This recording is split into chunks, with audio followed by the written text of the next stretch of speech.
Ready to go? Okay, good morning everyone. It's my very great pleasure to welcome everyone to the annual general meeting of the Third Age Trust, the umbrella organisation of the u3a movement. Welcome to u3a members here in the room at Sketchley Grange Hotel in Hinckley, Leicestershire, and a particularly warm welcome to our u3a members online. I hope the visuals are coming through okay for those online, and you'll be able to follow the meeting as if you were in the room. My name is Alan Walmsley, and I'm just completing my first year as chair of the Trust. I'm also a member of Kings Norton and District u3a in South Birmingham. I'm joined at the table on my left by Derek Harwood, the Trust Treasurer and Board Trustee from Islington u3a, who's completing his fourth year as Treasurer, and also by Ian Cassidy, the Trust's CEO, who, like me, is completing his first year. Now, AGMs by their very nature are not usually very exciting affairs, although I have to admit we have had our moments in the past. And because the Third Age Trust is both a registered charity and an incorporated company, there are various legal requirements with which we have to comply. However, we'll try to make the day as interesting as we can. There's a variety of slideshows, videos, speeches, all interspersed between the formalities. And hopefully, a few of the speeches will help you to understand the context in which we're working and the activities and services being promoted and managed by the Trust. The annual report forms the basis of the meeting, and that report and its financial report covers the financial year 2024 to 25, ending at the end of March this year, 2025. But of course, activities don't stop, and there has been plenty happening since then. So, whilst Ian and Derek will take us through the main aspects of the financial year, I think this is also an opportunity to bring you up to date with what's been happening since March. There are a number of opportunities to ask questions, and Ian will explain how you can submit the questions, both those in the room and also those online. To start us off, and perhaps give the opportunity for those who are online to get settled, we're going to show a short film about Tai Chi, a very popular interest group activity in many u3as, and I think this film also gives us some very good messages.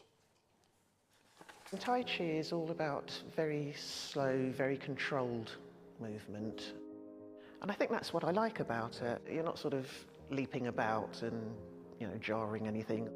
My mind just sort of clears, and I'm not worrying about, getting the shopping or, the fact I've got a pile of washing to do or anything like that. I'm concentrating on the movements and on my breathing. I just feel so blissed out, if you like, afterwards.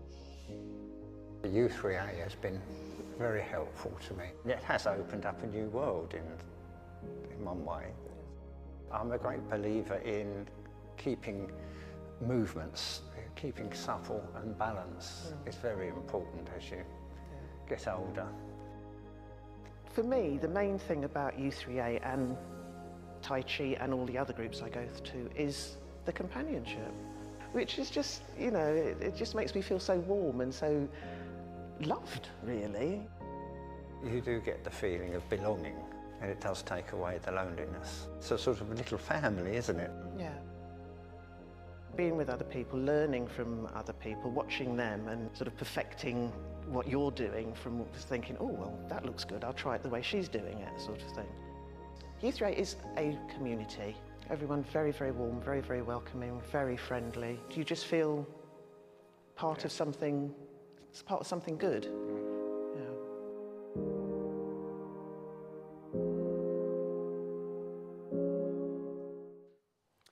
Okay, I'd now like to hand over to Ian Cassidy, Chief Executive Officer of the Third Age Trust, and Ian will give us his introductory comments.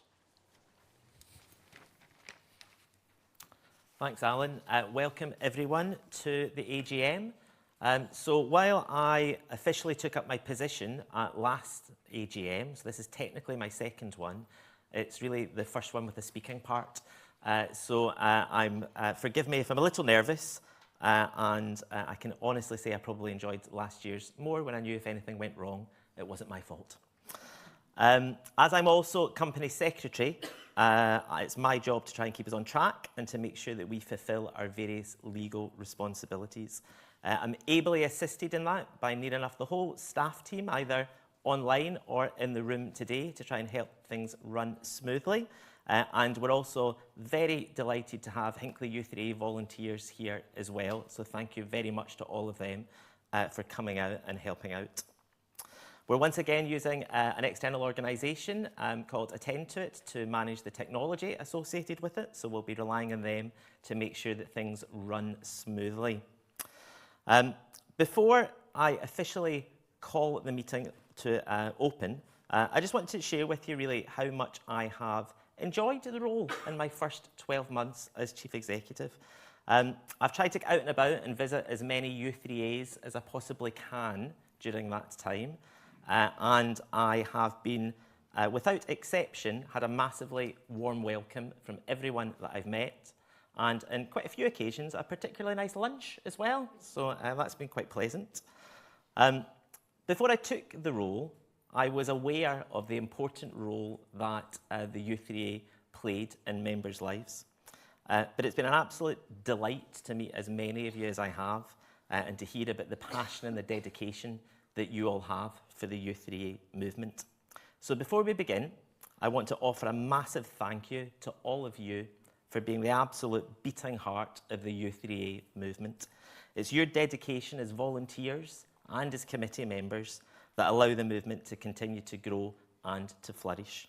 And I and all of the team are only here to help you and to support you and make sure that you're able to do the amazing work that you do. Now, to the technical aspect, let me explain to you how the voting for the AGM's 2 resolutions is going to work. For those of you that are the registered person to vote for your u3a, votes will appear on the right of the video under the Vote tab. When a vote begins, it will automatically switch to this tab. Alternatively, you can click on the Vote tab and wait for the votes to appear. Once a vote has begun, you will see the resolution being voted on. Simply select your voting direction from the options shown on screen. The option you have clicked will be highlighted and the others will become greyed out. If you need to change your voting direction due to error, please click on the option you wish to select once more. For those of you in the room and those of you online, please ensure that your devices are fully charged and that you have access to the AGM site. All voting will take place online.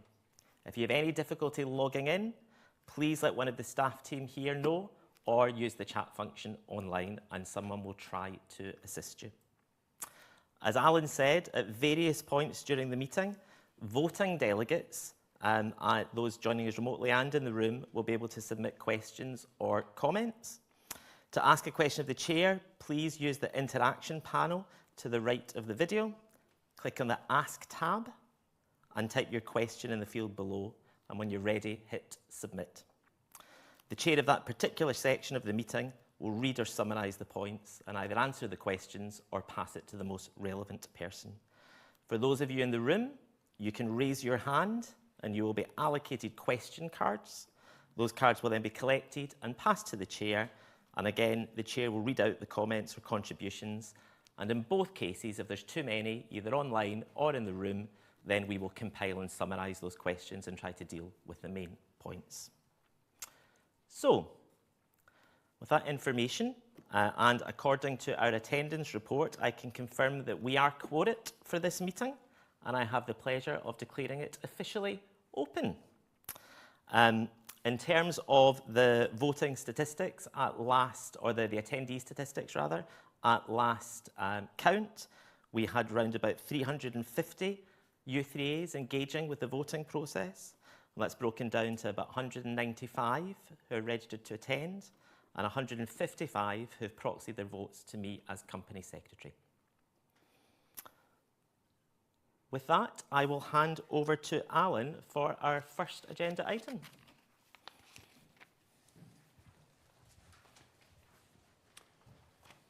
Thanks very much, Ian. So we'll move to item 1 on the agenda, which is resolution number 1.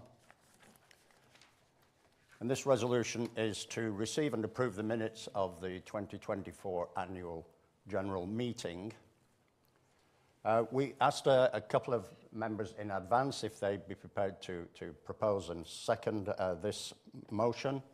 And very kindly, Richard Bedford from Stroud u3a is proposing resolution 1, and Jean Hogg from Southwell u3a is seconding resolution number 1. Ian's explained the voting instructions. That will be coming up on the screen as well on a slide. So I'm now going to declare the poll open. You now have the opportunity to vote on resolution 1.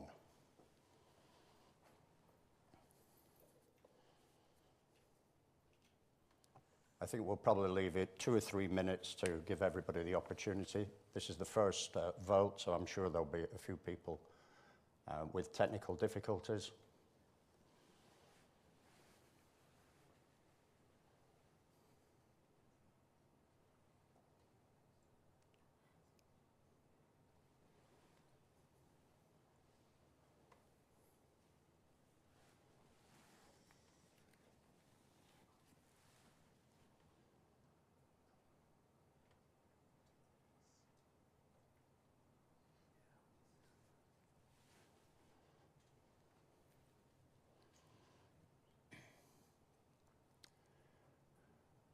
Well, I see the numbers are still clicking up, but to save further time, it looks like at the moment I can see for the resolution at least 628. That may well click up a little bit more.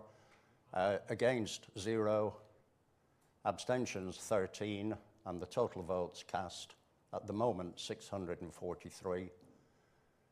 This is a bit like a vote with the Chinese Politburo or something, isn't it? So I declare resolution 1 has been passed. And I'll hand back now to Ian. I think to you, yes, to start to take us through the annual report.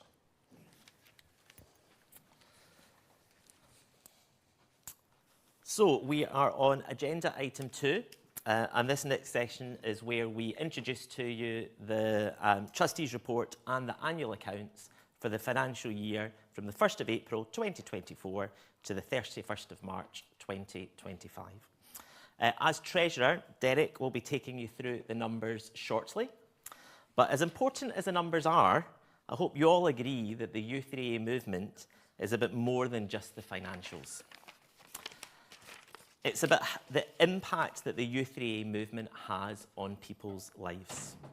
It's about the member who might have moved to a new area, and through joining their local u3a, they're able to connect with like-minded people and find a new community. It's about enabling members who might have had to stop their education earlier than they wanted to, or who never got the chance to explore interests when they were younger. And through joining their local u3a, they're able to pick up on these historic interests or find enjoyment in learning new things. It's about championing a positive approach to later life. And of course, it's about learning, laughing, and living all through the u3a movement. And here at the Third Age Trust, we support all 1,000+ u3as to do this through the services and the support that we offer. All delivered by the very hard-working staff team and over 400 trust volunteers that help us do what we do. So I'd like to thank the team and the volunteers for all of their hard work in this last year too. And I now invite you to watch the first of our short films for the AGM, highlighting some of our achievements in the last year.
I hope you will all agree that we've been busy in the last year, and if you want to find out more, I would encourage all of you to read the Trustees' Report section in the annual report in full.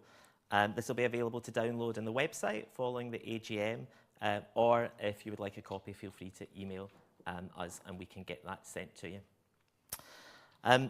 Following the resolution that was passed in 2023, the Trust is also committed to supporting our movement-wide ambition of growing our membership to 500,000 by 2028. To update you on the Trust's progress and plans for the future in this area, I invite you to watch this next short video from Liz Drury, our Head of Communications and Policy. Hello everyone, thank you very much for inviting me to talk about an update on where we're getting with Resolution 500k. I'm Elizabeth Drury. For anyone that doesn't know me, I'm the Head of Communications and Policy for the Third Age Trust. So let's just remind ourselves what the actual resolution was when it was passed in 2023.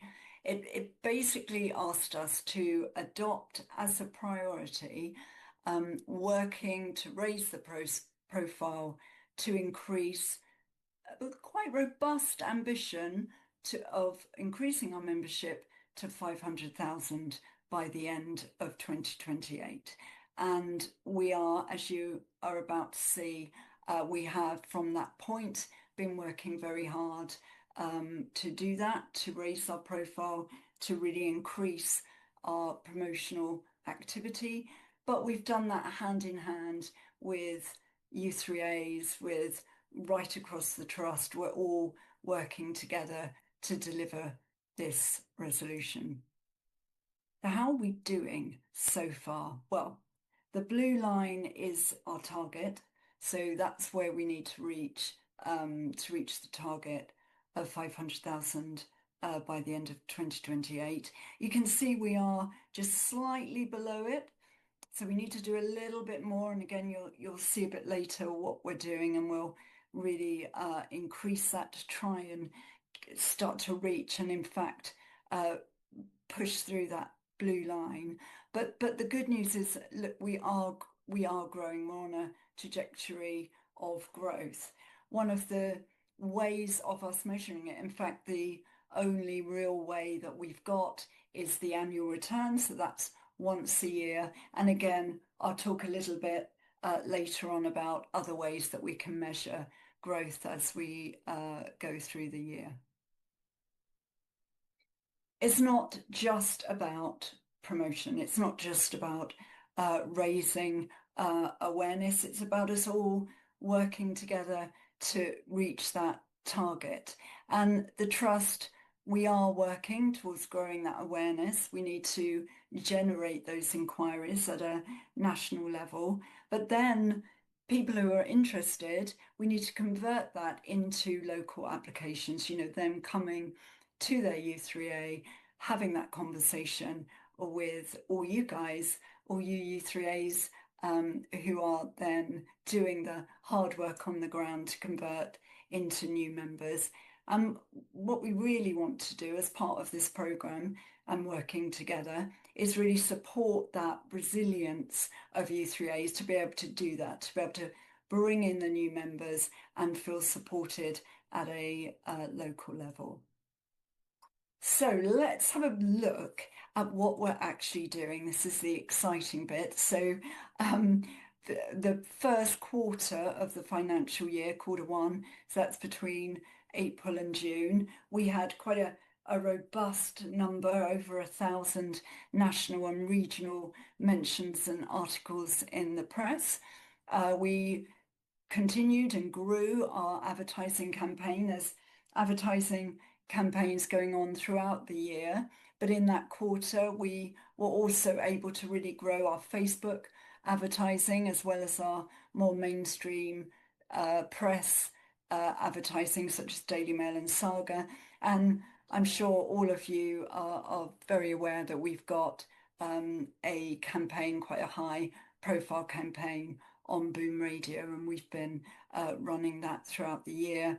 We've also introduced support for u3a. So again, I'm going to say again, it's all working together. So that support for you guys to do your bit of this job is really important. And we introduced a whole new publicity sort of support grants to help u3as with that growth and their recruitment campaigns. We're providing free magazines as well. So we really were looking at how do we extend that publicity offer. And one of the best ways that we could find to do that, and what u3as were asking us for, were giving them free copies of the magazine, which is fantastic and a brilliant way of showing prospective members, well, what's u3a like? And of course, the magazine really reflects that. And then as we go into Q2, that's between July and September, we've raised again the number of press mentions and articles that we had in the media, and some really big hitters there. You can see we got in ITV and The Guardian and of course the BBC. And that targeting advertising campaign continued. So we looked at trying to be creative about it, and we targeting the audience that we're looking for. But we didn't just look at the mainstream. We did look at The Guardian. We were in The Guardian, but we also looked at media like Sainsbury's magazine. And again, we continued that social media advertising, particularly on our Facebook platform. And we updated, again, the support for u3as. We updated the brand materials so that you're really getting what you need when you're out recruiting. And we reviewed and updated our workshops, so that training program that committees can come in, learn, and help grow their u3as. That's been reviewed and updated as well. And the subject advisors have been really key in helping us do that. We've raised the profile of them, and they've supported that recruitment of new group leaders, which is so important in the u3a experience. And what we're planning next, even more of this. So lots more exciting stuff. Press coverage continues, and we're really looking, it's just hundreds of media that we're approaching at the moment. And we're looking at really how do we grow that into the specialist targeted subject media as well. The advertising campaign continues, and what we really would like to do is extend that on our social channels. So what you'll be seeing in the coming months is some really exciting advertising on LinkedIn as we kind of develop that platform to reach a new audience. Boom Radio is now in its final campaign. We've done 4. This is the 4th one. All of them have been around 12 weeks, and they've been incredibly impactful at using member stories. Members have been absolutely at the heart of that campaign, and they've really reached out to a whole new audience. And in terms of supporting u3as, which is, as I've said, so important to the work of Resolution 500K, we're supporting that network of volunteers, members who do the job on the ground of raising publicity. They might be newsletter editors or website editors, and we're trying to support that network and share materials between us, and we're going to be building that in the coming months. And we'll be delivering in-person regional and national days, and that includes workshops. So again, that's sharing really good practice and networking and feeling that we're all in it together, which we are. And we'll develop and launch support to new committee members so that they feel completely supported in what they're doing. So let's have a look at the prospective member journey, of which we're trying to improve and make much better. So prospective members will hear about us, as I've said, from those advertising and from the press and through social media, and they'll come through that front door of first contact with us, either by phoning us, emailing us or, using social media to contact us. And at that point, we're really trying to improve that experience so they get to speak directly to a member who's volunteering to speak to them and give them their experience of what being part of u3a is all about. And then at that point, then we're able to share the local u3a details so that they can then get in touch with their nearest u3a and hopefully become a member.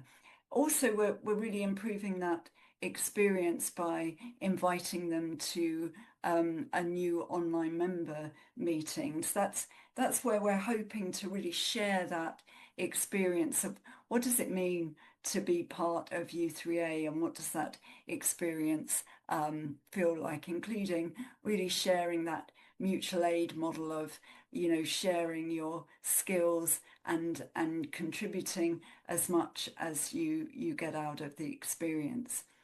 And once they've joined, we're hoping we're following up and finding out how that experience has gone and whether they need any extra support.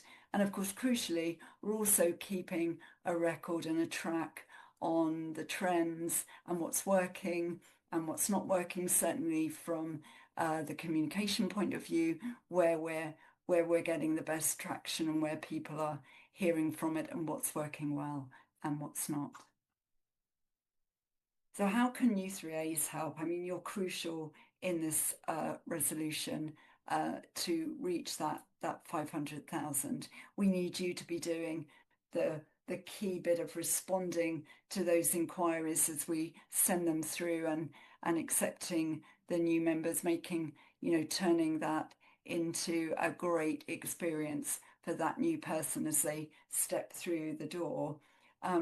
We want you to continue to promote widely, really promote u3a locally in all the ways that you best do it. That's through your leaflets, through using the u3a Matters magazine, new member events, and of course, working closely with those community partners as you do. Share your recruitment success stories. So what are you doing well and where have you had success? Share that with your council reps who we then liaise with and we can track that a little bit better as we go along. And keep your websites up to date. You did some fantastic, fun, current activities.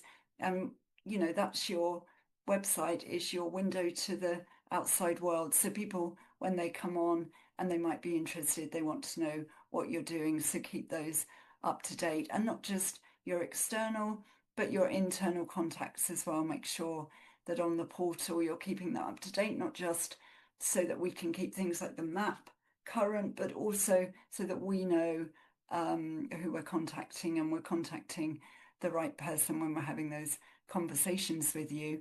And encourage your members, and particularly your committee members, to attend those workshops and regional events. They're free, they're great networking opportunities, and you can learn so much from being part of them. It's only so much that the trust can do, and you can do all of this to make Resolution 500k a great success. And so if you want to find out more about what we're doing at the trust level to raise the profile or anything else, please contact the communications team. We'd love to hear from you. Thank you. So in a moment, you will hear from Derek, our treasurer, who'll be taking you through the finances from the trustees and annual report. Just to let you know, you've obviously seen two presentations, one round about the achievements, one round about Resolution 500k. You'll be hearing the numbers in a second. After that, there will be an opportunity to ask questions on this entire section, and I'll talk you through how to do that when Derek is finished presenting. Thanks, Ian.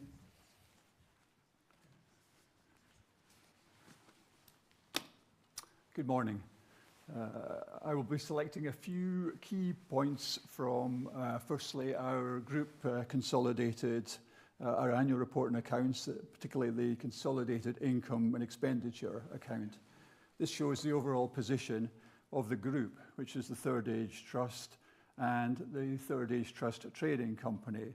The trading company manages, on behalf of the Trust, the u3a Matters magazine, Beacon and Siteworks, our merchandising range, and our members' added value lines of business. Then we'll look briefly at the consolidated balance sheet. And then we'll drill down and have a bit more look at the detailed numbers for last year. And then lastly, we'll look at the budget that's been set and approved by the board for this year. So, firstly, our statement of financial activities. In other words, our profit and loss account. In our year ending 31st of March 2025, our income was nearly 3.5 million and our expenditure 3.4 million. This resulted in a surplus of 72,000. And as you can see, this surplus is similar to the one we achieved in the previous year, 2023-24. Both income and expenditure being a bit higher in 24-25 compared to 23-24. We'll drill down on these numbers in the next section. On the balance sheet, as you saw from the last slide, we achieved a surplus of 72,000 in the year compared to the previous year, so our reserves have grown. Our net assets now amount to 2.3 million. There's no issues really on the balance sheet. We have no significant creditors or debtors. The bulk of our net assets are held as cash, where we only have fixed assets. Our only fixed assets are some IT equipment. We have no other fixed assets. The trust uses serviced offices, so we only pay for the 17 spaces that we use. In other words, overall, a healthy picture. Since the COVID period, our reserves, our cash assets, have grown steadily. As mentioned earlier, our cash assets have grown again this year by 72,000. And these funds are made up of the Barbara Lewis legacy, which is a restricted fund, which can only be used to assist in new u3a startups and relaunches. These funds now stand at 8,000. The rest are unrestricted funds. The remainder includes the required minimum reserves. These are the minimum reserves required by the Charities Commission for our closure liabilities, in accordance with our published reserves policy on the website, if you want to see any more details. So in summary, for the year 24-25, this slide shows our actuals compared to our plan, our budget. Our income was slightly higher than budget due to principally higher magazine advertising revenue and lower production costs for the magazine. Our expenditure was lower than budgeted due to a staff team restructure and hence slightly slower delivery on some of our system developments. So instead of incurring a deficit as planned, it was actually that surplus of 72,000. We'll now have a look at a detailed look at the income and expenditure figures. First of all, income. This shows a split of income for the whole charity for the year. A split of that 3.5 million income. As you can see, our membership fees account for almost 50% of our income, and the magazine revenues make up 40%. The magazine revenue, that's advertising revenue, postal charges combined, but then offset with the costs in magazine production, which I'll include in the next slide. Membership levels continue to grow, and we achieved last year's target of growing from 390,000 members to 405,000 members. Magazine revenues continue to do well since we switched to using Redactive for editorial and publishing services. Digital services, Beacon and Siteworks, generate 7% to cover their costs of maintenance and development. Fundraising. bank interest, shop sales contribute to the final 5%. And within fundraising, the income generated from festival sponsorship and ticket sales are included. On the expenditure side, overall 3.4 million for last year. 50% goes on our communications. This includes all publicity to support Resolution 500K that you just saw on the video slide from Liz earlier, and including public national advertising and boom radio, all to raise our profile, and our costs associated with magazine production. The next two large elements are our advice and information and operations services. The advice and information slice covers supporting the advice line. That's answering your phone calls and your emails. Our grants, provision of grants, insurance cover for all U3As, and provision of the software, Beacon and SiteWorks. Operations covers the overheads of the office rent, our IT services, legal and professional services. Under learning and volunteers, this includes the online workshop program, our interest groups online program, and now running costs for the council. The 6% for finance includes our accounts package, NetSuite, and the licenses for that. And the remaining 5% for governance includes the cost of the board, AGM, and our annual audit. All these elements include the relevant staff costs. The next slide attempts to show the wide provision of services within those cost figures. Hopefully you're aware of the variety and range of services that we provide to all U3As, and hopefully you've utilised them. Yesterday was a bit slow, now it's a bit... yesterday it was too fast, now it's too slow. That's the full range. Okay, so that's was looking back really in terms of 24-25. Now we'll have a look forward in terms of budget for this year. The income is budgeted to be 180,000 higher than last year's budget on the expectation of ongoing membership growth. Our target for this year is to grow from that 405,000 achieved last year up to 420,000 for this year. Expenditure is budgeted to be also 180,000 higher than last year's budget to cover for ongoing systems development, including for a slight rise in additional staff and IT support services. So the numbers work out, surprise, surprise, the same as last year. So there won't be any lowering of our reserves. So, to overall lower our reserves by 161,000. That's a summary. The details again on income. As you can see, the pie slices are basically the same as you saw in the earlier slides for last year. Our income is heavily dependent on that membership subscription and magazine costs, magazine sales. Our membership target for this year is to grow to 420,000. And as you'll know, we held the membership subscription again to £4 ahead for this year. And actually, I can tell you that the target for this year to grow our membership to 420,000 has actually been achieved. So again, supporting that slide you saw from Liz on ongoing growth towards our 500 target.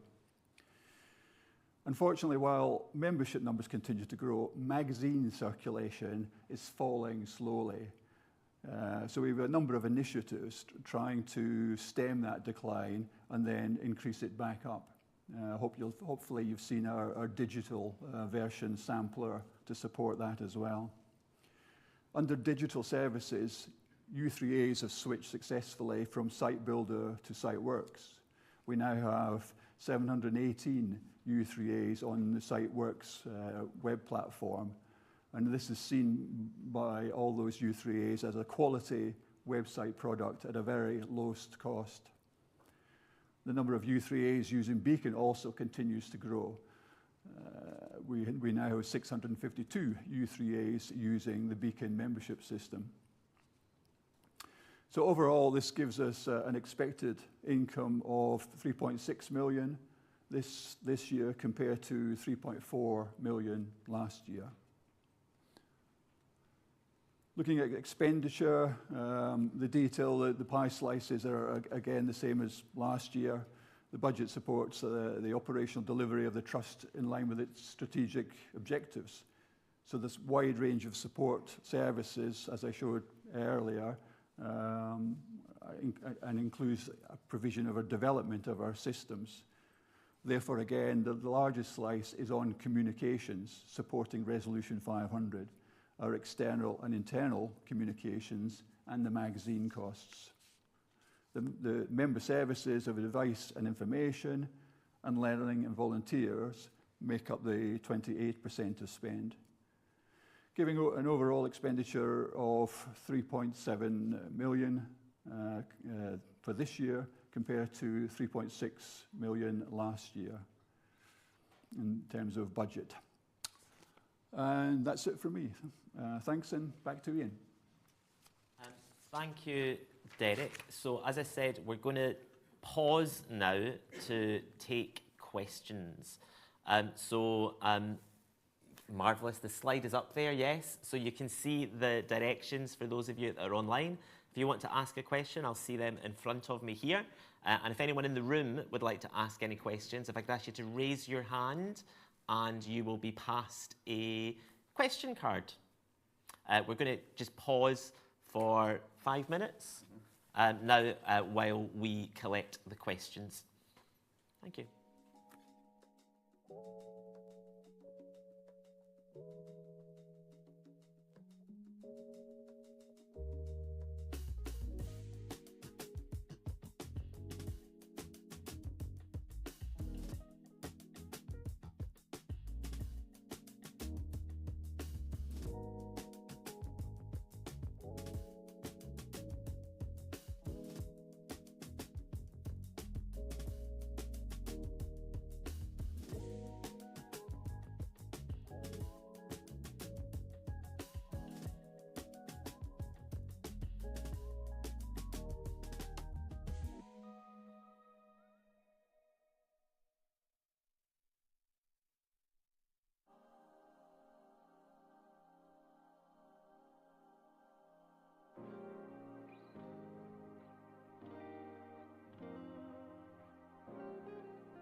u3a is just a wonderful way of continuing to learn, continuing to live, continuing to enjoy life, meeting like minds, people who enjoy doing the same things as you. For me, the main thing about u3a is the companionship. It just makes me feel so warm and so loved, really. u3a is a community. Everyone very, very warm, very, very welcoming, very friendly. You just feel part of something good. To work with each other and share our particular interests and knowledge and experience one gets a new lease of life, I think, from the board.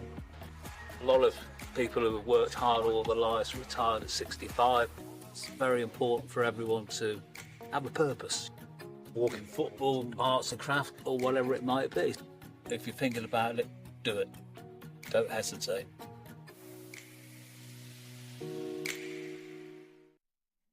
So, welcome back, everyone. So we've had a flurry of questions online and a couple in the room as well. Unsurprisingly, some of them cover roughly the same points, so I'm going to try combining as we go, if that's all right. So one of the first questions, which is from Peter in Wilmslow. How many new members have been recruiting using the new process that was described in the Resolution 500K? There's also other questions along this line as well about saying, how do we track people that are going directly to local u3as? So maybe if I try to answer these questions in the round, the presentation was only talking about those inquiries that come to the Trust. We are very, very aware the vast majority of people that join a u3a go directly to the u3a to be able to do that. But as a result of the profile raising and the advertising, we do get a number of inquiries. And the new process is designed to allow us to be able to track that better. Because at the moment, or up until we introduced this new process, essentially someone would contact us, they would say, I'm from, let's use the gentleman that's asking the question, let's say they were from a u3 in London or a u3 in Glasgow. We would say, yes, there is one here, here's the contact details, pass on. And then at that point, we're actually unable to know what happened after that. So what we're doing now is we're changing the phone line. People will be able to select if they're doing if they want a new member inquiry.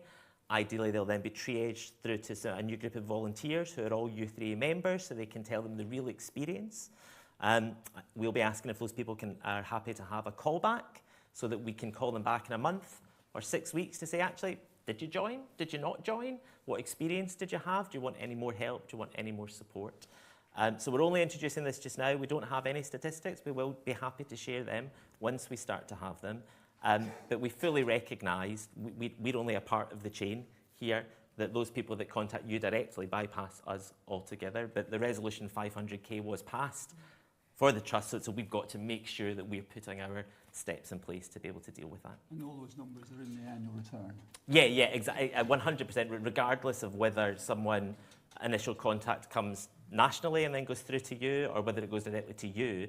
The fact is the numbers we are using to check whether we're getting to 500,000 or not come from the annual return, which is the numbers that you provide. All right, so I've done that one. There was a question here about the reference to LinkedIn, and there's a u3a here asking, this is Dawn from Blythe, asking if there would be support about how they can use LinkedIn better. Yes, we are looking at how we can do that as well. So we're looking essentially at the support we can offer u3as across social media as a whole.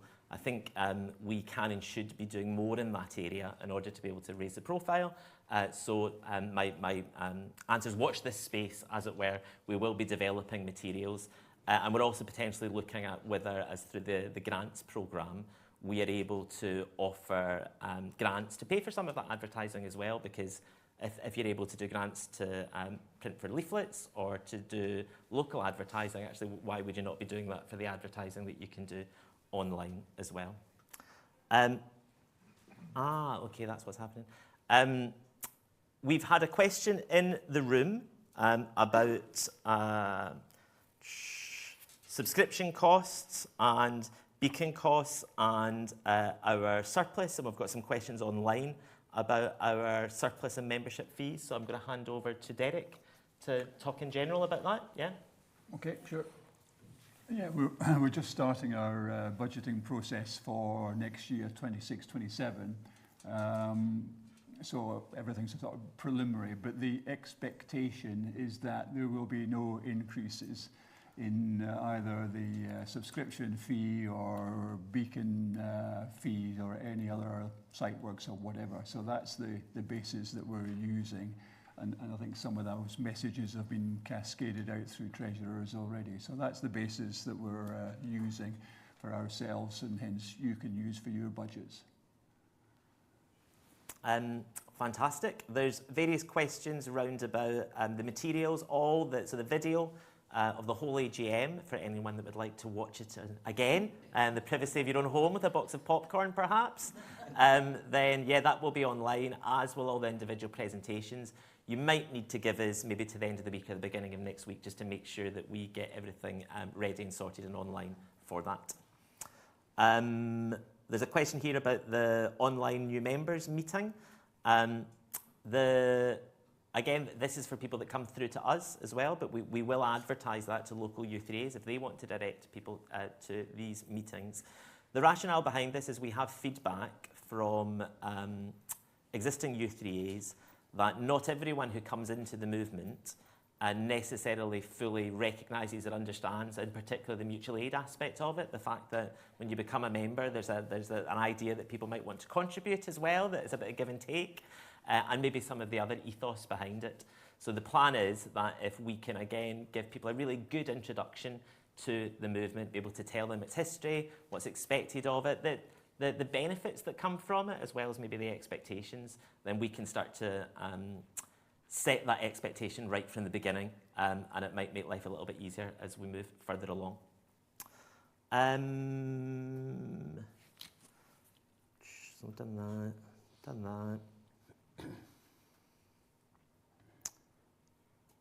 that. There's a question here around about the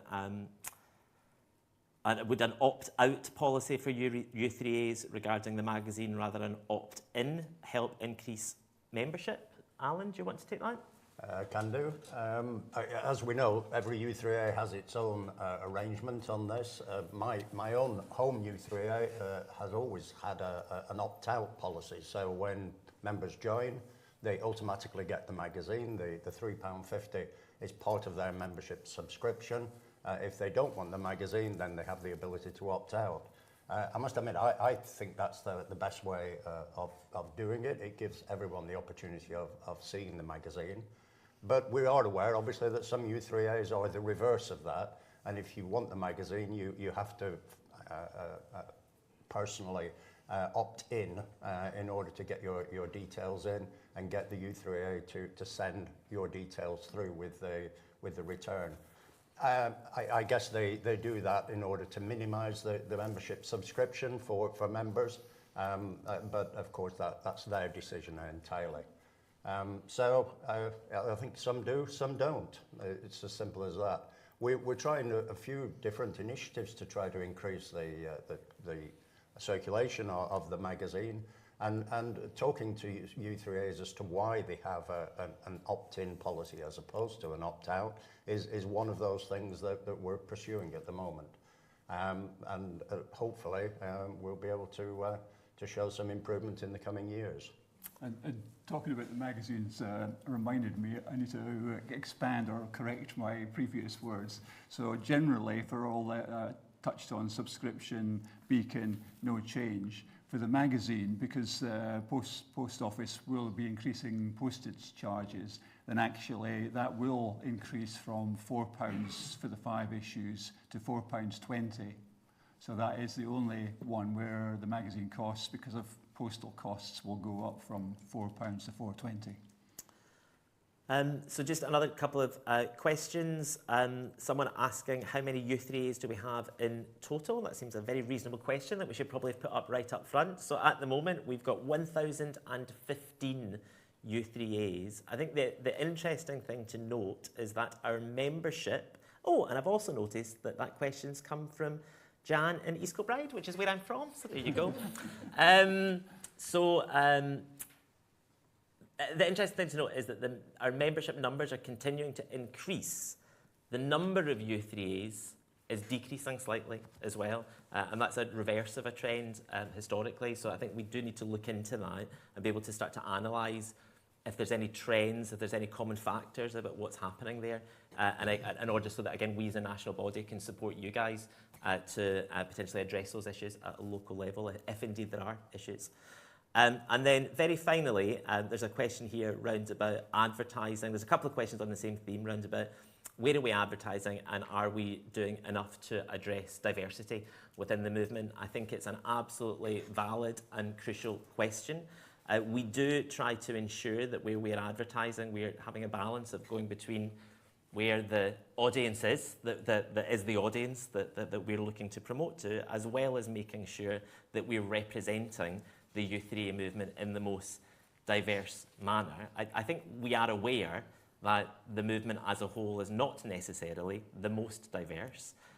What I would say is that one of the things that u3as could do to help us with that is where you do have great imagery that we can use, where you can, some of the, just last week I was asked, why do you have pictures of all older people in your imagery?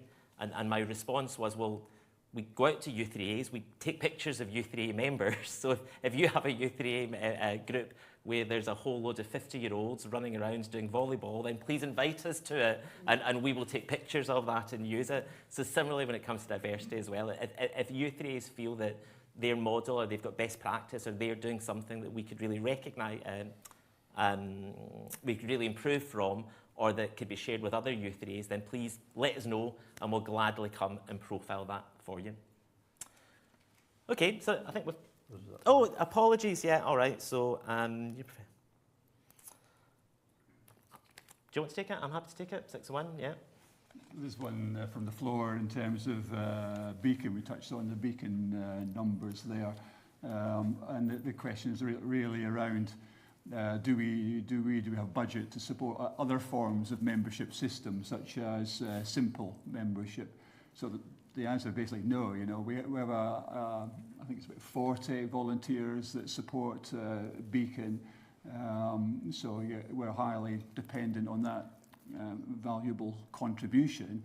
If we were starting to offer and try to support multiple forms of software, you know, we would struggle, and why would we do that? So yeah, Beacon is the form of membership system software that we offer and concentrate on in terms of support, maintenance and development.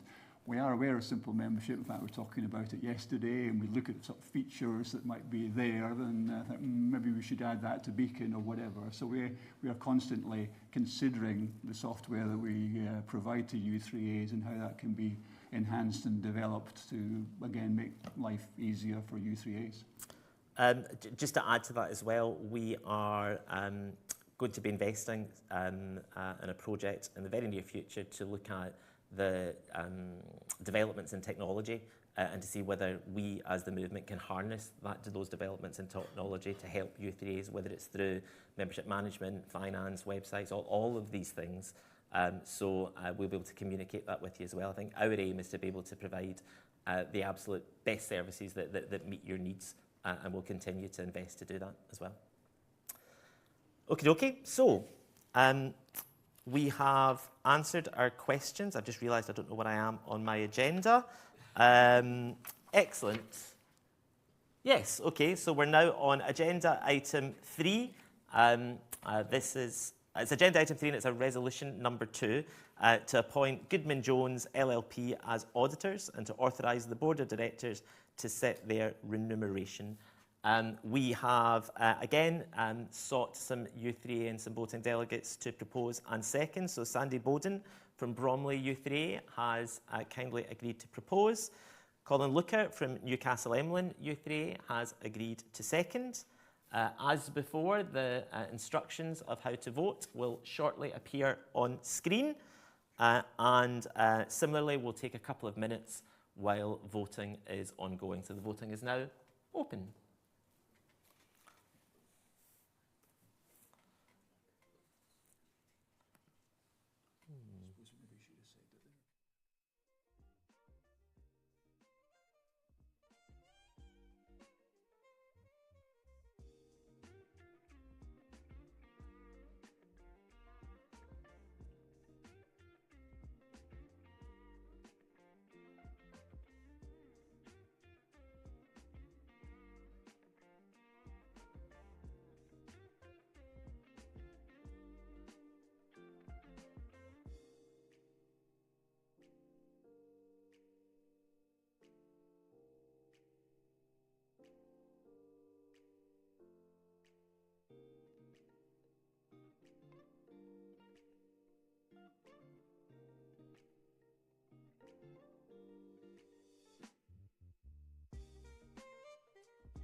We now have 674 votes cast, of which 668 are for, 3 against and 4 abstained. That may change slightly as people continue to vote, but I think it is fair to say we can pass that resolution as well. I should point out as well, if it wasn't clear, Goodman Jones are our existing auditors. We're not planning on changing our auditors. This was just reappointing our existing. Apologies if I didn't make that clear in the introduction. Before I hand over to Alan now for the Chair's report, we're going to introduce a short video which is celebrating and promoting the magazine which we were just talking about. I'd encourage you all to look at it.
Continue with the musical chairs, and it's my turn to stand at the podium. A very pleasurable task now, and that's to announce the results of the election for Vice Chair. This is an election that took place during the summer, and can we have the slide with the results up?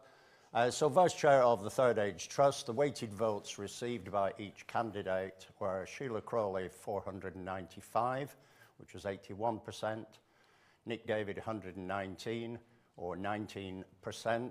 The total votes cast, or the total number of u3as who voted, 265, 1 invalid vote. Thanks very much for everyone who, first of all, put themselves up as a candidate, and secondly, all those who voted. And I'd like a very warm welcome for Sheila Crawley, please. Could you stand up, Sheila? Thank you very much. I hope she knows what she's letting herself in for. I'm sure she is. I'm sure she does. So I'd like to give my Chair's report now.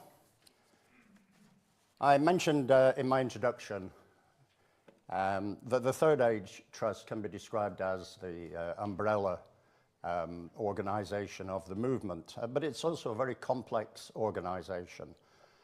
And the last 12 months have seen phenomenal changes, both in personnel and in methodology. The Trust is the combination of the board, its committees, its trading arm, the wholly owned subsidiary Tattle, together with the Council and Network Link.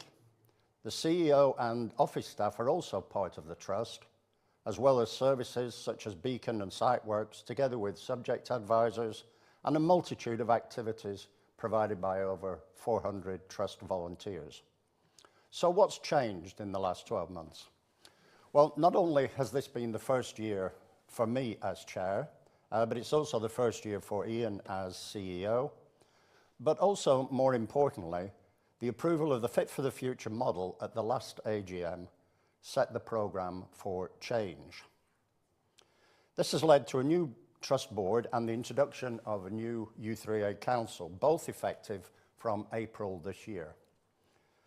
This has brought over a dozen new u3a members to influential positions in the Trust, including Sue Russell as the first Chair of the Council. And we'll be introducing Sue shortly to give her report. We've just welcomed a new Vice Chair of the Trust Board, Sheila, and we've also recently appointed a new interim Chair of Tattle, the trust trading company, a lady called Liz Page, and that follows the resignation of Dr. Clive Grace, who'd been chair for 6 years prior to that. Furthermore, almost 50% of the staff in the London office are new this year, are either new or they're in new positions. And that's, together with the changes at the top, is a massive, massive change. As you can imagine, with so many new faces, everyone needs training, everyone's most uncertain about their positions in their new roles. Inevitably, some are more adaptable than others, and it's going to take time for everyone to gel. For a traditional membership organisation that's seen very little significant change over most of its 40 years, these changes are seismic, and some problems and missteps are inevitable. So it's important that we provide a point of focus and relevance for committed volunteers. It's important that we build an effective collaboration between skilled volunteers and professional staff resources. It's important that we create an environment in which volunteers feel empowered and are encouraged to contribute. And that's why Ian will be explaining a little later on the current thinking about how the Trust can provide leadership and create value by combining resources to focus on a new strategic vision and mission for the Trust. The key priorities and range of activities that flow from that mission will provide the context for what all the constituent parts of the Trust do in the coming years. You'll see from the annual report that in the last 6 months I've visited U3A's networks, regional teams in 9 out of the 12 regions, and I'll be visiting the remaining regions shortly. In all discussions, I've tried to explain the new focus for the Trust Board and the primary role of the Council. The Council is the principal link, direct link, between the Trust and U3As and networks. And it will ensure that the collective voice of U3As is recognised in all the Trust's activities. These changes will lead to improved services, better priorities, and more U3A members actively involved in influencing the future direction of the movement. I'm delighted to say that on my travels, I'm usually met with considerable understanding and enthusiasm, but it's going to take time for everyone to appreciate and recognise the value of the changes that are being made. I said at an event a few months ago that managing these changes is like trying to turn around a giant oil tanker, or perhaps a cruise liner might be more appropriate in our circumstances. It takes quite a while for changes to take effect, for people to find the most effective ways of working and communicating, for improvements to take effect, but more importantly, for those improvements to be seen to have an effect. Continuing the cruise ship analogy, we're also trying to do it with new owners through the new board, a new captain and senior team, as well as many new crew members. I might also add that with over 1,000 U3As, we have a customer base, I'm reluctant to call them passengers, we have a customer base with a very high level of expectation. As you can imagine, my role is not for the faint-hearted, and I would be inhuman if I said I didn't occasionally feel the pressure. But my aim throughout has been to be positive, to show energy, and to provide leadership. So what will help as we make these changes? Well, I would ask for a huge dose of patience and tolerance, a smattering of common sense and constructive dialogue, but most importantly, a recognition and a respect that everyone in the Trust, whether they be board members, council representatives, staff, committee members or Trust volunteers, everyone has a valuable part to play in making the changes a success. Now, I mentioned the new council that's been set up, and this is an ideal opportunity to introduce Sue Russell, chair of the council. Sue will give us an update on what's been happening in the council in the last 6 months or so, and what's planned for the rest of the year.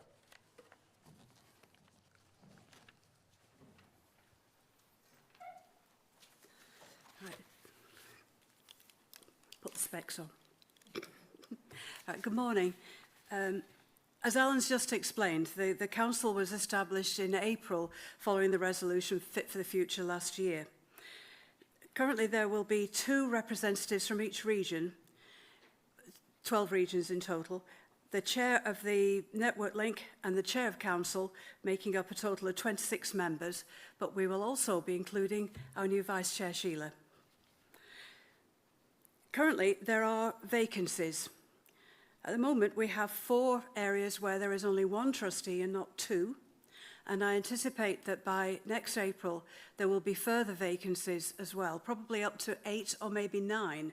So 1/3 of the council will be changing next year. Plans for elections to these positions are underway, and details of the timetable for election will be published soon. You only get to vote in your own region. So it was not going to be quite as onerous an experience as Sheila's recently undergone with that election. But at the moment, as far as I'm aware, only Scotland, Wales, the South West and London will not be having elections. There will be elections in all of the other regions. And can I put it to you that being a member of the council is a wonderful, uplifting experience. It's a really fantastic thing. The members of the council are wonderful. They've got a range of experience and skills that you wouldn't believe, and they are great fun to be with. So if you're a people person, you enjoy going out and meeting, because that's the main thing that councillors do, is going to talk to u3as, and above all, listen to u3as, then consider putting yourself forward. Probably it'll be January before the election starts.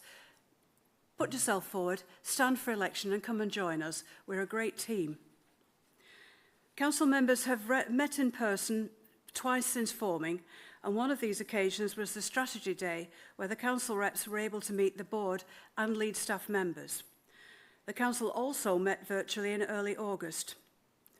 Early work on the council was getting to know each other and where the council itself fits in with the Third Age Trust and what its role should be. So what does the council actually do? The major role is to identify and agree u3a-wide priorities and to communicate those priorities to those who are leading the annual strategy and budget process. It is tasked to engage in debate and discussion to provide its views and input them to the final strategy and budget documents and present these to the board in September every year. As this is the first year of the council, and we've only been in existence for 6 months, it's been unrealistic for us to identify and present such priorities this year. However, the council has identified priorities that council reps recognise are common themes to u3as, and they've debated these priorities.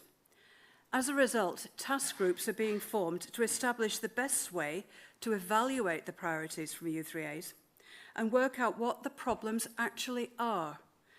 Because, of course, what people think is a problem may not be what it actually is. So we're going to try and sort this out. What are they? It's a pilot project and will be expected to work closely with the staff. The priorities we're looking at right now are communication between u3as and the Trust in the handling of inquiries and complaints, the website, recruitment of new members and committee members, and communication within the movement. It's understood that there will be an overlap with work already being done, but working through the process itself is important at this stage. The key message here is that this is a prototype that will enable the council to work out how to analyse and debate these issues at the same time as the council reps are actively speaking to u3as and determining what is important to them. The council will be developing proposals to progress each priority area.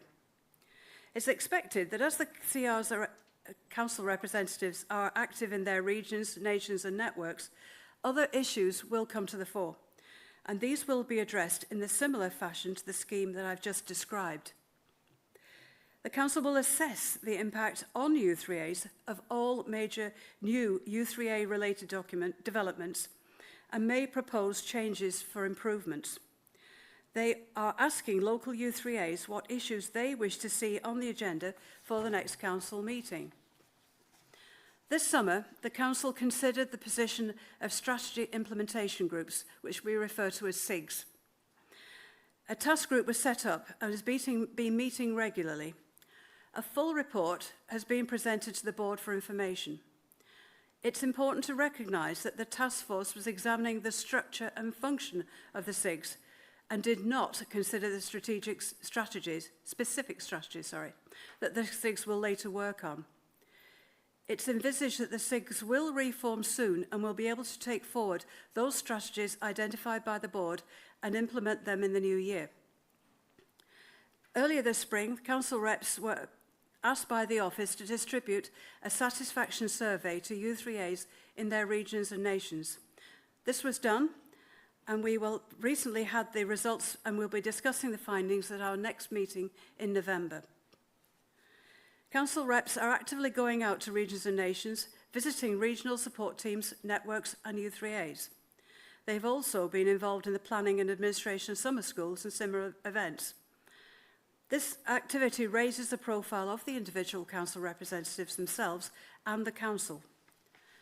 To further raise the profile of the council and representatives, I've had conversations with the editor of u3a Matters magazine and with Elizabeth Drury, Head of Communications. I'm very keen to let the wider movement know about the activity of council reps, both locally and nationally.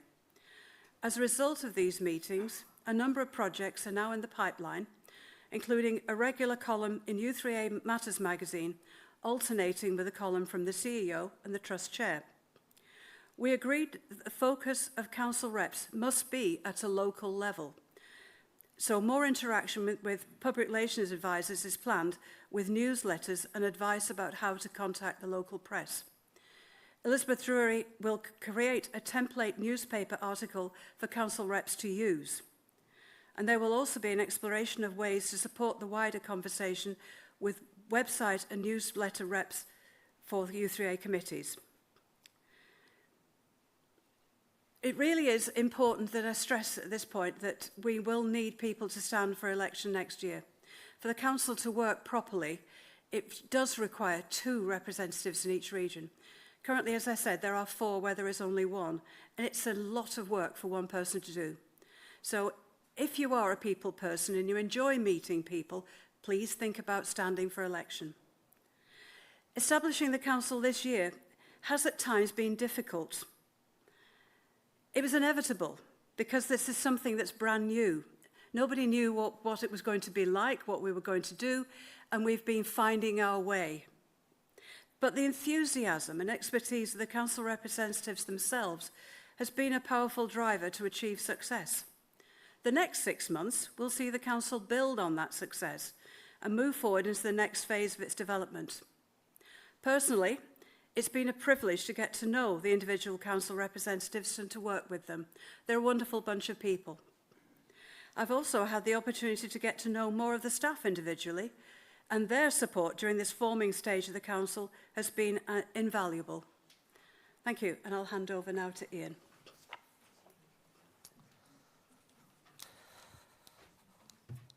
Hello.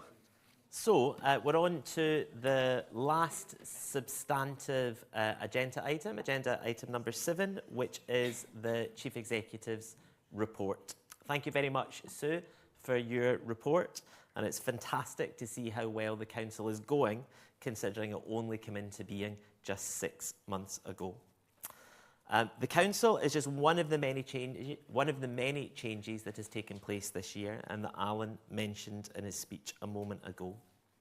So I want to build on that message of change, and I'll share with you later some initial work that's begun, but is by no means complete in terms of developing a new strategic vision and mission for the Trust that will guide our work going into the next 3 to 5 years. But first, I'd like to reflect on some different changes. Those that have happened since the u3a movement came into being over 40 years ago. In 1982, when our founding fathers set up the u3a, Margaret Thatcher was still Prime Minister. The link between the state pension and average earnings was broken, and pensioner poverty was on the rise. The New Romantic movement, with the likes of Duran Duran, Spandau Ballet and Boy George, were leading a revolution in popular culture, and self-expression was all the rage. Into this came the u3a, with its self-help message, a mutual aid approach, and was very much on trend. But in the 1980s, retirement was seen as a time to slow down. Old age was seen through the lens of inevitable decline. Depictions of older people on television were either the doddery grandparent or their curmudgeonly neighbour. And shockingly, the average age for a man in 1982 was just under 71 years of age. Things have changed considerably since then. New legislation means that retirement is no longer something that can be forced upon an older worker. People who retire this year will do so slowly, stopping gradually, maybe reducing days worked over a period of time. And life expectancy of that man today is 16 and a half years longer. And in that time, the u3a movement has grown too, as we heard earlier on, now with 420,000 members. And our role in promoting a positive approach to later life has never been more important. But as Alan said earlier, the u3a movement itself has seen very little change in that 40 years. But yet, as we've seen, the world around us, especially the experiences of older people, has changed in really profound ways. So what's changed? We now have a rapidly ageing population. There are less people of working age to support a larger, longer living older population. The state is encouraging people to remain economically active for as long as possible. There's even talk of the pension age increasing to over 70. Isolation and loneliness among older people has been recognised as a very real societal concern, with some research suggesting it's as bad for you as smoking 15 cigarettes a day. It's not all downside though, at least according to the IMF. Apparently 70 is the new 50, they told us earlier on this year. Apparently 70-year-olds today have the same cognitive and physical ability as 50-year-olds did 20 years ago. People are living longer, the grey pound is strong, and older people are expecting to have a much more active retirement, enjoying leisure and travel pursuits. Technological advances have made many aspects, not all, but many aspects of life easier. But we have seen a long-term decline in volunteering habits. And let's not forget, the u3a movement is built on an army of willing volunteers. So what does this mean for the u3a movement? We've grown and flourished in the last 40 years, but based on our own research from 2019, our average age of member is getting older. It was just under 74 in 2019. We must ensure that the u3a movement continues to flourish and ensure we are appealing to new and younger members. This means not only looking at how we recruit members today, but if we want to be here in another 40 years, we must consider what will the members of the future need, want and expect from the u3a movement. People like me, the Gen Xers, the next gen of u3a members, the youngest of which were not even born when the u3a movement was formed. They're highly tech-able, having literally grown up in the technological revolution. They're famously individualistic, happier than generations before or after, and very liberal in their attitudes. But they're less financially secure and face greater caring responsibilities. The phrase the sandwich generation was coined for this group of 50 to 70-year-olds who now find themselves squeezed between caring for children and grandchildren and parents who are living longer. Both of these things may well impact on what they choose to do with their free time and how much free time they have to do it in. So again, what does this mean for the u3a movement? It's inevitable that all of these societal changes and generational changes will have an impact on u3as. And I know that many of you are already thinking about how you might change and adapt to this. So too, as we as the national body must be thinking about how we can change and support u3as to those changes. But one thing is very clear. If we want to ensure that the u3a is here in another 40 years, so that I and my generation are able to access the very many benefits that come from the membership of the u3a, then we must be open to and embrace change. We need to keep having the conversation about what this next generation of members may want from an organisation like u3a, and be ready to adapt to that. That's not to say we need dramatic change, nor that we need very quick change immediately. But Alan used the analogy of the cruise liner. Change will take time.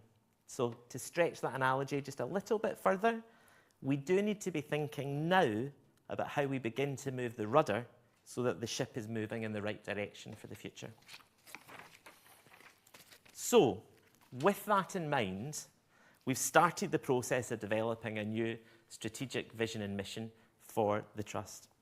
As the national body that supports the movement, we need to be really clear about what our role is within the movement and where we can add the best value above and beyond that which is already provided by u3as on the ground. To do this, we recently brought together the board, the council and senior staff for a workshop in London. And at that workshop, we asked everyone to consider the 4 strategic objectives as they're currently described for the movement. So by way of a reminder, that's the single u3a, enjoy learning, next gen, and emerge and collaborate. And when considering these, we asked that group of people to think about what role u3as had in achieving those objectives and what role the national body had in achieving those objectives. Because we recognise that we nationally have different strengths and weaknesses from u3as locally. We've got different levers and different resources that we can pull and to use to effect that change. So it makes sense that we might focus on some slightly different things from what u3as focus on locally. We need to make sure that we continue to support you to do what you're doing, but add value in those other areas where we can. Now, as you can imagine, with 40 people in the room, all of them, or the majority of them, u3a members, there was a lot of different opinions, and not everyone agreed on every point. But we've now worked through this feedback, and we've done some more thinking, and I can share with you now our draft vision and mission for the Trust. Now, this complements the existing 4 strategic objectives, but it's very much focused on what we need to achieve nationally. Now, just before it comes up on the screen, I want to stress this is a draft, okay? It has had input from the board. It's been shared with the council. We've had some input. We're waiting on more coming back. It is likely to be improved and to be tweaked as part of this. It is an iterative process, and I'm sharing part of that process with you now. So, the vision and mission should be coming up now. Marvellous. So you can see here that our vision is one where everyone has the opportunity to have a positive and fulfilling later life. You can see the focus is on positive ageing. And that's what a decision to join the u3a is. It's someone taking a positive decision to have a better experience of later life. By talking about the creating of opportunities for this positive later life, it also points to our role in enabling u3as to thrive so that those opportunities are there for those that want to avail themselves of it.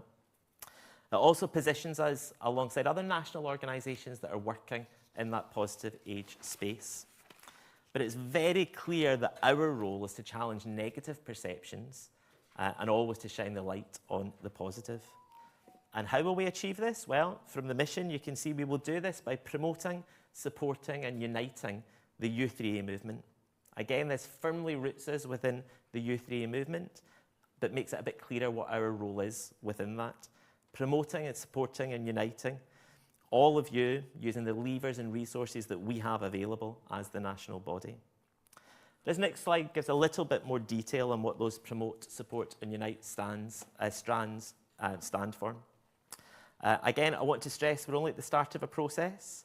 From this, we need to develop a new strategic plan. And that plan will support us to achieve the vision and mission.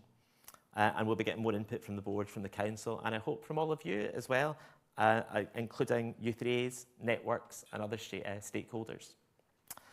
But to give you a taste of what this new strategic plan might include, we've given you the detail on the next slide about what the future might look like. So looking at that promote strand, we're always hearing about the crisis of the ageing population and the strain that this puts on services as a result. We want to build on reports like the Learning Not Lonely and strengthen our evidence-based so that we'll be able to make a stronger argument for u3a membership and the promotion of u3a that will allow us to raise awareness. We need to work more effectively with other organisations in the positive ageing space, or indeed with corporate partners to help us to break through into the public consciousness. And we have over 420,000 members. Done cleverly, we should be able to use the voice that that gives us to insert ourselves into the media and potentially get us onto the morning show sofas as well. In terms of the support strand, we'll be upgrading our website. We've heard feedback from the council and from others loud and clear. We want to make it easier to allow u3as to get what they need. We'll also be improving other abilities for you to self-serve so that you can more easily find what you need when you need it. We'll be reviewing all of our materials and workshops, making sure that they meet your needs. Through the council and other routes, we need to listen to understand where your pain points are to ensure that we're developing materials that address those points. And as I referred to earlier on, there's been a lot of change in the last 40 years, particularly in technology. So we will be investigating how new technologies can be employed to support u3as to make sure they're meeting their needs now, but well into the future as well. And then finally, unite. So we need to do more to identify and disseminate best practice across the movement. So this will see us doing more in regions and nations and working with the support structures that are already in place in those areas. We're already piloting some regional workshops, working with the relevant council representatives, and we would expect to be doing more in this area. We'll be investigating what more we can do nationally. We've already had one hugely successful festival. You'll see that's coming again next year. Is this a model we can expand upon? Can we develop other events or programmes that can bring members together and to create that sense of community, that sense of one organisation? Can we expand the already excellent interest groups online to be able to offer more? These are things that really add value to the membership. And we want to be able to bring people, use these to bring people from different parts of the country and different parts of the movement together. And then very finally, can we unite the movement through adding greater value to the membership? Can we use our size to get better benefits for membership, and in doing so, make joining the u3a a more appealing option for others as well? So, if I haven't stressed it enough, I'm going to stress it one more time. We're only at the start of this process at the moment. We need to develop more detailed plans. And we need to outline what we hope to achieve and by when. We need to be clear about what will the signs be that say we're achieving and we're progressing against this strategy. The council, as Sue referenced earlier on, have already identified their initial priorities, and they fit firmly within that promote, support and unite strand. This will be a 3 to 5 year strategic plan. We fully expect to have bold aims, although we might not quite know how we're going to achieve them as yet, so more thinking and input from you and others will be needed. So I end where I started. This is not the final article, but it is the starting point on a journey.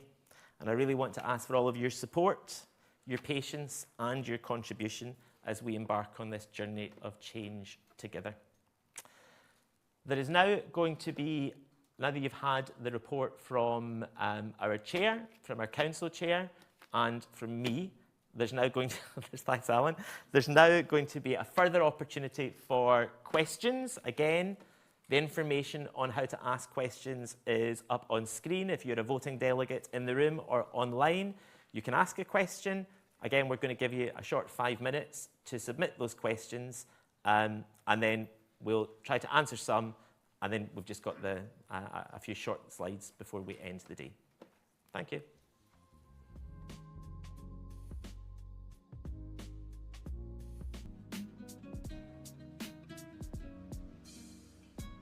All right, folks, can we settle down, and then we'll get ready to go back.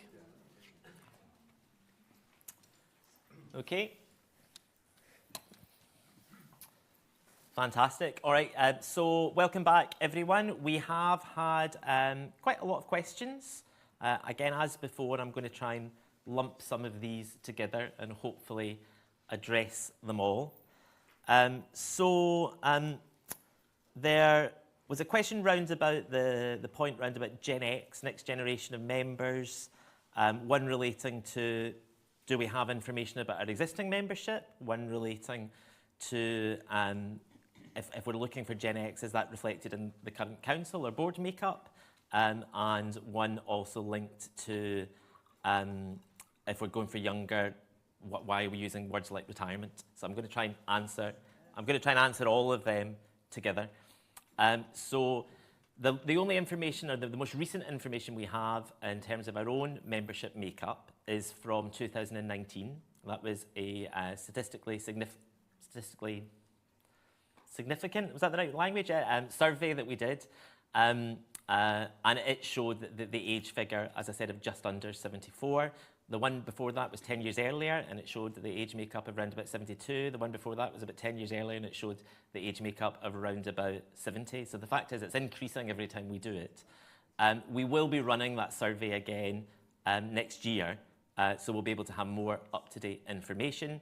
In terms of the makeup of the board and the council, it was an open election process. It came from the membership. I truthfully could not tell you the average age, either of our board or our member, but it does come from our membership, and it reflects our membership. In terms of the point on retirement, we run a variety of different campaigns for a variety of different audiences. One of the audiences that we know join u3as, because when you ask a u3a member, why did you join? One of the first words that tends to come out of their mouth is, well, I retired and... so therefore, we know this is a group that does want to join, therefore it is one of the audiences, but only one of them, not the only one, just one of them, and that's the one that was referred to up there. All right, there's a question here, quite a specific question, round about Lloyds Bank imposing bank charges. So not necessarily relevant to what we were talking about, but it is a question that's been proposed several times, so I'm going to pass over to Derek. Briefly, I mean, we were actually talking before we kicked off today about this as well. So it's a common issue that many u3as are struggling with, that have been banking with Lloyds. I can suggest you try to look at the Treasurer's Facebook account, because there's been quite a lot of information on that from other u3as. Some have successfully moved from a charity account to their Lloyds community account. Some haven't. You know, why the difference is, I'm not clear either. I don't know if the questions come from Ed, but Ed's just emailed me again to ask for similar information. So you can email me, anybody that wants more information. The comment was also in terms of why doesn't the Trust take this issue up? I mean, again, actually, a few years ago, when there was issues then in terms of bank closures or whatever, I did write to all the high street banks to highlight the problems being faced with bank closures and the movement of all the banks. I only got 2 replies even, and both of them were dismissive or whatever. So even with our strength, they're not interested. That's the trend. All of them are moving that way. So, you know, again, quite often, is there a better bank? You know, some like Lloyds, some like Barclays, some hate them, some like HSB or whatever. So there's no simple answer. We have looked at it. We are talking about it on Treasurer's Facebook account. So I'd suggest if you want more information, have a look there. Thank you, Derek. There's a question from Kathy from Prudhoe in District. I hope I pronounced that correctly. Saying, I don't really get the Unite bit, given that most u3a members seem to be entirely happy with what's on offer in their own u3a. I don't want to join in anything wider. Why do u3as need to become more similar? Why should the members engage with anything in a wider area? We can't even get members to come on trips anymore as transport is so expensive. So I think there's a couple of things within that question. I don't think anything within the Unite is pointing to u3as needing to become more similar. That's not what we're saying. But when you join the u3a, so I go out and about, as I'm sure many of you do, and you speak to other u3as, and I always ask members, do you know that when you join a u3a, you join a national movement? And about 80% of the people put their hand up and say, yes, they do know that. So the fact is, when people join a u3a, they do know they are part of a national movement. They do know they're joining something. And I think we should be doing more in order to be able to emphasise what that means. and to be able to create opportunities for people to come together. Because some people don't want to avail themselves of those opportunities. There's nothing wrong with that. But I think the more and the better opportunities we provide, I think it might create opportunities where people do think that they want to avail themselves of it. We also know that there are challenges round about people stepping forward to be interest group leaders. We know there are challenges with people stepping forward to be committee members. I think bringing people together in localities, in regions and in nations is one way to be able to show, look, this isn't necessarily always a hard slog, but there are opportunities and fun and enjoyment that can come from it as well. So I think that's a way we can support. Can I add of course you can. Certainly I agree with all that. What we have tried to do is to maximise the opportunities that are available. And if you've seen the statistics that have already been up here this morning, there are thousands of u3a members every month who join various events, national learning programme and things like that. There are 1,300 members in interest groups online, which is obviously dealing with issues outside their own u3a, for those who are u3a members. And we, at last year's festival, we had 900 u3a members, so that's 900 people who were interested in doing something outside their main u3a. And there are lots of other examples of that. And we have 420,000 members, and I always think that if just 1% of those members are interested in what's going on outside their u3a, that's 4,000 members, if I've got my maths right. So there are a lot of people who are interested. Equally, we recognise there are people who are only interested in what goes on within their u3a. And I'm going to pass this next one to you as well. Alan, given the need to reflect societal change since 1982, do you think there is a need to change the focus of our messaging, e.g. reduce emphasis on learn in favour of enjoy and participate? And that's from David from Chandler's Ford U3A. Well, it's interesting. When we went through, when we did the strategy a few years ago, one of the things we looked at was the various ways in which people learn. And it was quite clear that people learn much better in a social setting, when not necessarily a one-to-one through a screen, but through social connection. And there are lots, and that's why we developed the Enjoy Learning tag. And the aim there was to demonstrate that even with things like lunch clubs and holiday clubs and everything, that's still improving people's self-esteem, self-confidence. It's combating loneliness, all of those issues. And we regard that as learning as well. But we shouldn't lose sight of the fact that our object clause is very focused on education. It does say education by any means, almost, but that will continue to be our main focus. But I think learning can be enjoyable, and that's what we have to develop. Thank you. Alan, so just another handful. So there was a question around about residential conferences, used to be our wonderful way to bring people together. Will they be reinstated? That's from Christine. Christine, there are no firm plans on exactly what we are and what we aren't going to do at this stage. I think what we are saying is that we recognise that more presence in regions and nations is a way to bring people together. So kind of a bit of a non-answer there, but just to say that we do recognise that we want to do more there. And importantly, though, we want to work with the structures that are already there. We know there's amazing regional teams, there's amazing networks that are in place, there's amazing committees that are doing great things. So we want to work with them, not impose something in certain areas. There's a question here about will the Trust look at ways to make the u3a website and beacon simpler and more easily accessible, more integrated with one another? That's from Graham. Graham, I referenced earlier on that we are looking at how we can use new technology and develop new services for u3a. So we are looking at that at the present moment in time. We recognise that things move at a breakneck speed when it comes to technology, and we need to be making sure that, again, I talked about those levers and resources that we have nationally. Well, that's one of the things that we can look at nationally to be able to identify what might work well for u3as, and then work with you again to be able to develop them. Do you think we'll ever have an AI CEO? I would absolutely hope not. At least not until after I'm retiring at 70. And then the very final question is a question about, there's a questionnaire mentioned that was sent to all u3as to be collated in November, and this u3a hasn't received it. That's Christine from Hailsham and District. I'm not entirely sure which questionnaire you're referring to, Christine. I suspect you might be referring to the satisfaction survey that Sue referenced. My understanding is it was sent out to all all records that we had. We had a great response rate to that. We'd run about, I think, 42%-ish, I think, of u3as responded, which is higher than most things that we send out. But Christine, I'm happy to send you the detail, but it's a bit too late to be included in the survey now because the analysis has been done.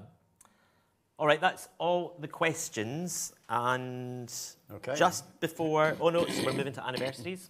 Yeah. So we've turned to a traditional part of all of the AGMs, and that is to recognise the u3as that have achieved significant milestones in the movement. So the slides that will be coming up will be showing the u3as that are celebrating an anniversary in the year ending 31st of March 2025. And they will be celebrating the u3as who achieved membership of the trust during that period. So let's take a look at the slides. So we have the u3as who've achieved 10 years. They're in alphabetical order, so if you want to spot your u3a. Should we give them a clap? Give them a clap, why not? The u3as have achieved 20 years. Well done. The u3as who have achieved 30 years.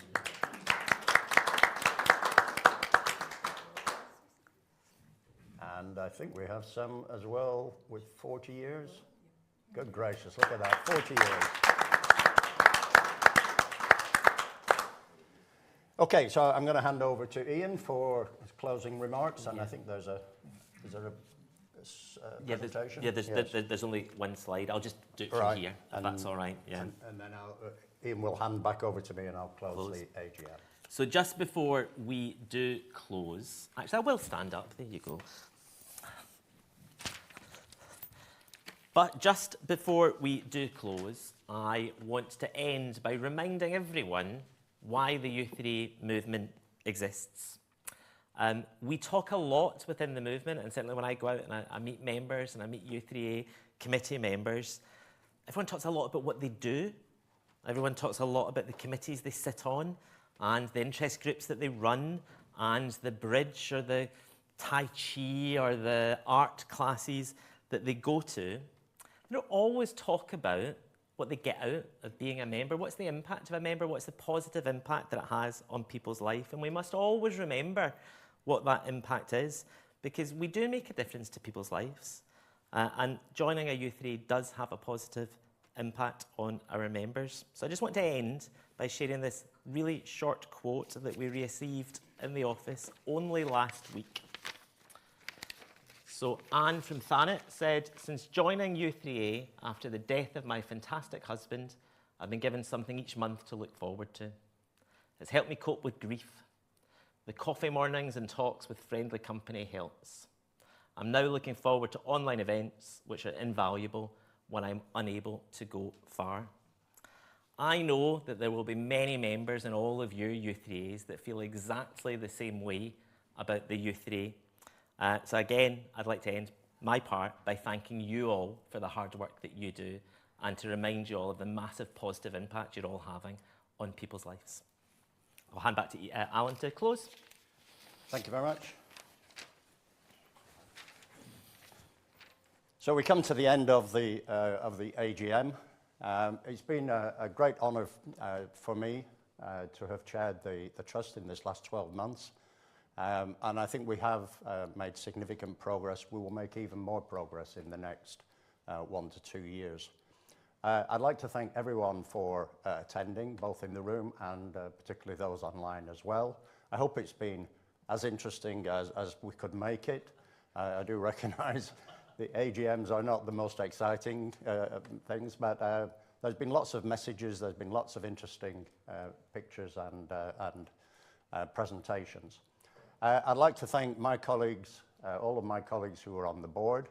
We all work remarkably hard on your behalf, on behalf of the u3a members. I'd like to thank my former colleagues who were on the board for half of this last year. Again, they were all very hard-working, committed people, committed to the u3a movement.